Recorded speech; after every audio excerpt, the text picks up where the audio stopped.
Antibiotics can indirectly cause hemorrhoids. I know this is going to sound totally far-fetched and off the wall to you, but in a very real way, antibiotics can cause hemorrhoids. This may be the most unusual story you've ever read, but it is true, and ultimately, it was antibiotics that caused my hemorrhoids. I will explain to you how and why you must avoid taking them if at all possible. About 30 years ago, I started suffering from chronic sinus infections. I eventually learned that the cause was from the intense heat of our apartment in the winter time. We lived right next to the furnace in the boiler room. Yes, renting that apartment turned out to be the worst thing I ever did in my life. Anyway, I went to my doctor who, while a nice man, turned out to be a very bad doctor. His answer to everything was give you drugs. Well, after diagnosing me with a sinus infection, which really was just dried sinuses from the heat, he prescribed something called Keflex. At the time I didn't know what this was, but it turned out to be an antibiotic. Well, this went on winter after winter for years. From Keflex it went to Empicillin and then something else and something else. Sure, my sinus infections were cleared up, but I had no idea what all these antibiotics were doing to my body. That was until all of a sudden, I found that I wasn't moving my bowels anywhere near as regularly as I used to.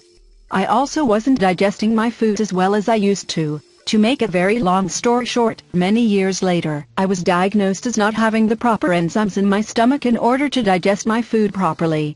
When the doctor asked for my past history, I told him about the sinus infections and the antibiotics, and he said yes, that'll do it. Essentially, here's what happens. The antibiotics don't just destroy the bad bacteria that is making you sick. It doesn't know the difference between bad and good. It just destroys anything it runs into. Well, inside your stomach is good bacteria that helps you digest your food. If that bacteria is destroyed, which it can be over time with long antibiotic use, you essentially can no longer digest your food well, especially hard to digest things like beef and pork.